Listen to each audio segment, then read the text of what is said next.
This is Lisa from Mobile Tech Review, and today we're going to look at the Lenovo IdeaTab A2109. Not to be confused with the S2109 we looked at a couple of months ago. This one is pretty much exclusive to Best Buy in the US, and it lists for only $299, which isn't too bad for a 9-inch 1280 by 800 Android 4.0 tablet with a Tegra 3 processor.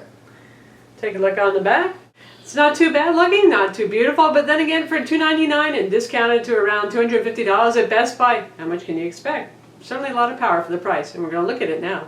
So Lenovo IdeaPad A2109 is available now, and again, it's pretty much a Best Buy item. You may find it at some other stores. List price is $299 for the 16 gig, though Best Buy right now is selling it for $259, and we wouldn't be surprised if other retailers discount it. Lenovo tends to go with discount prices themselves on their website, though I haven't found this one listed. You will find the S2109, which is a 9.7-inch tablet we reviewed a couple of months ago. Not the same as this tablet here. This one has a 9-inch display and a 1.2 gigahertz NVIDIA Tegra 3 CPU, whereas the S2109 has a 1 gigahertz TI OMAP CPU and a bigger 9.7-inch better display. Speaking of better, this is not an IPS display. Reasonably good brightness, around 310 nits or so. It has clarity, certainly text is sharp, the colors are saturated. The challenge with this guy is that viewing angles are not very good. You go beyond 45 degrees off angle, I mean, you can be like, right, you know, looking kind of from an angle, it's okay, but when you start getting really far to the side, you're going to see color inversion on the sides, you're going to see it darken if you're looking at it from the top, and you're going to see it get overly white from the bottom. So if you're looking for a tablet that you can share with other folks sitting beside you, or that you plan to use, like many of us do, at odd angles, you leave it flat on the table while you're sitting up and reading on the table, not the tablet for you. You're going to want to put it in a stand or prop it up or something like that. Still, again, for $259, certainly you get a pretty decent package for the price. 1280 by 800 display, 9 inches across, and you've got a Tegra 3 quad-core CPU, so right now that's pretty much the top dog CPU on Android tablets, and it performs well. In benchmarks, it scored 4,500 in Quadrant, and it managed a SunSpider score of 1753, which is pretty good. It's up there with other top tablets, not the record breaker, but good solid. And for GL Benchmark 2.5's Egypt test, off-screen, we got 31 FIPS, and classic on-screen 52 FIPS, so good performance there. Certainly you can play all those nice Tegra Zone games with enhanced effects, water splashing on the screen kind of thing. Yeah, it's certainly going to be a powerful tablet for the money. You got 1 gig of RAM inside, again 16 gigs of storage. According to Lenovo, there's an 8 gig model available. I actually haven't seen that. In terms of ports, we'll take a look around on the side. On the side here we have our volume controls kind of raised at each end, so that's good for tactile feel. We have our headphone jack, there's a microphone hole, rotation lock here, something you don't always see on a tablet. Nothing much going on up top here. And here we have micro HDMI port, and we have micro USB port, another microphone hole. Nothing on the bottom. And this is certainly not what I call the apex of convenience. You notice that there was a little ridge around here, and this little piece looked like it might pop off. Guess what? You stick a screwdriver in the little slot up top, see where that cutout is, and you pop off this, and it's pretty hard. Once you pop it off, it goes, pops right back on again. But that's how you're going to get to your micro SD card slot. Well, happily, it's easier to get this piece back on again than it is to get it off, though. It's pretty easy to nick the little spot right here, as you can see, where you stick your pry thing in. Even my nice long fingernails weren't doing the job. But anyway, this is your 3 megapixel camera under here.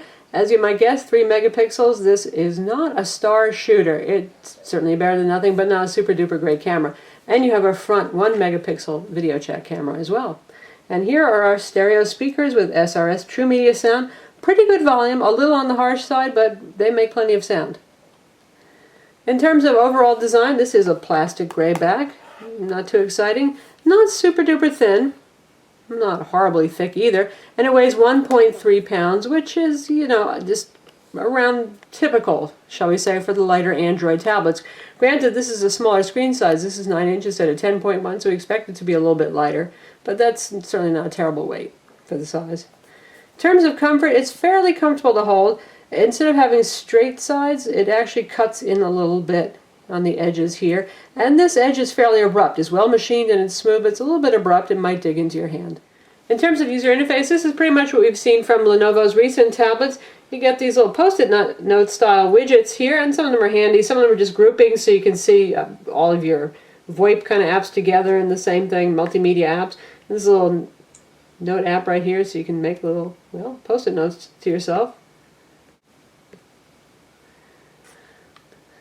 And there's the large on-screen keyboard. No complaints about that either. It has pretty good auditory sound. You can hear a little clicky sound. Teeny bit of haptic feedback there. This is Android 4.04 Ice Cream Sandwich. You have multiple home screens, and you can see we have the cube kind of effect, and you can choose the effect that you like. This is pretty responsive, actually, this UI here. Not that that matters so much. I mean, it's nice to see this being fast. But it's a little bit faster than the Lenovo S2110, a higher-end tablet that we recently reviewed that has an ASUS Transformer-like detachable dock. A tablet overall that I like better, but of course it is also more expensive. If you tap there, you get your usual Android app drawer, and Lenovo likes to load a whole lot of third-party stuff on there. Some of it's useful, some of you might not find so useful. We get AccuWeather, we get Kindle. You get documents to go, and that's the full version, so you can view, edit, and create MS Office documents. Lenovo's usual bevy of card games is not here this time. We have Printer Share for Lenovo, Sugar Sync, Norton Internet Security. News Republic is preloaded as well, a couple of games. Not too bad, and some of those are removable if you don't like them, and Evernote, because Lenovo loves Evernote, but that's okay, so do I. When it comes to widgets, we've got a bunch of Lenovo ones. We've got ones for their App Store, which sadly is actually going away. We've got World Clock, we've got the AccuWeather widget, we've got more widgets, we've got clock widgets, email widgets, and the usual Google widgets too. The tablet has single-band Wi-Fi 802.11bgn. This is not available with 3G. It's a Wi-Fi only tablet. It has Bluetooth and it has a GPS with a GPS. Interesting again, the S2110 does not have a GPS, that higher-end tablet I mentioned before, unless you get it with the 3G option. Since this is a Tegra 3, it performs very quickly when you're running demanding applications like games. We're going to demo that for you. It does just fine loading web pages, playing streaming video, playing 1080p video. Not a problem for you. You can use it with Netflix, all the usual multimedia online services, and of course Google's own movies, their music services too. Work just great on it.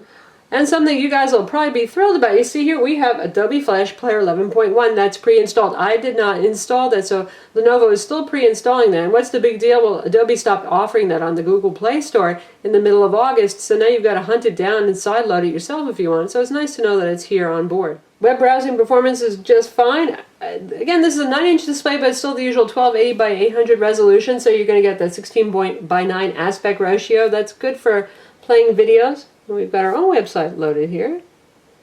A little bit of a slowness there, but this time it's fine for pinch zooming. Overall, it's been quite good, and we'll check out a Flash video player by looking at our video review of the Amazon Kindle Paperwhite.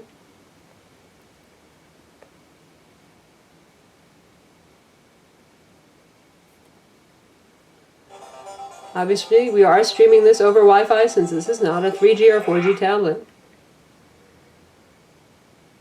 This is Lisa from Mobile Tech Review, and today we're going to look at the Kindle Paperwhite. This is Amazon's latest Mobile Tech Review. And now we've got it popped out to full screen, and you can see it's playing just fine. It looks good, and again, we're using Adobe Flash to do this.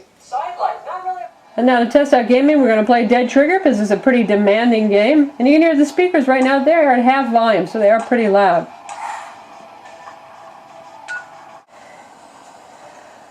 And so now we're at the beginning, and we can see some of the Tegra 3 things like the water puddle going on there.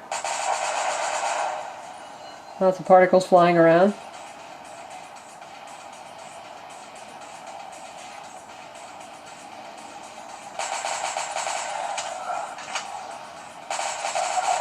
Seeing an occasional frame drop though, which I wouldn't expect on a Tegra 3 quad-core tablet with GeForce graphics. Seems like Lenovo could have pushed it a little bit harder for better performance.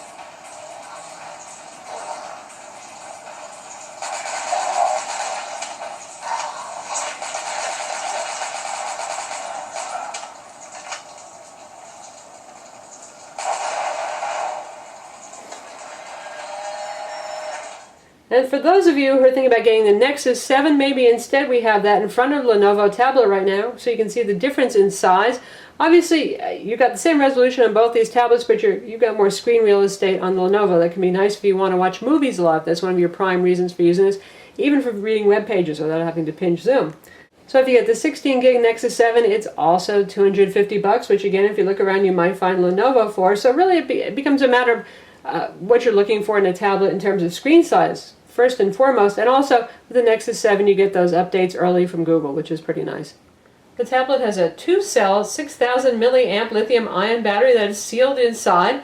Decent capacity battery for a tablet this size, and so far we found that it does go for about 8 hours on a charge in mixed use. Some web browsing, some video playback, some music playback, general all about use. So that's the Lenovo IdeaTab A2109 9-inch Android 4.0 tablet. Again, it's available now. You can find it at Best Buy, probably a couple of other stores too, and its claim to fame is its price. It lists for $299 for the 16 gig, and you might find it for as low as $250. And for that price, it's not a bad tablet. Yes, it is not the greatest display we've ever seen. Viewing angles are not very good, but if you're looking at it from straight on right here, it looks just fine, as you can see. Nice colors, sharp, clear, decent brightness, about 310 nits of brightness. Tegra 3 processor in there, lets you play Tegra Zone games, 1.2 gigahertz clock speed. Not the fastest performance we've seen from the Tegra 3, but nothing terribly low either. Has micro HDMI, micro SD card slot, and very basic beginner cameras. Again, for the price, not too bad. If you're looking for a 10-inch class tablet, and I would still put this much closer to that versus something like, say, the Nexus 7, then this is one of your most affordable options, and it's a name brand. So instead of looking at some of those brands you've never heard of in the bargain aisle at Best Buy or Fry's or wherever you are, this one comes from a reliable company, and it's pretty well made. I'm Lisa from Mobile Tech Review. Visit our website for the full review, and don't forget to subscribe to our YouTube channel.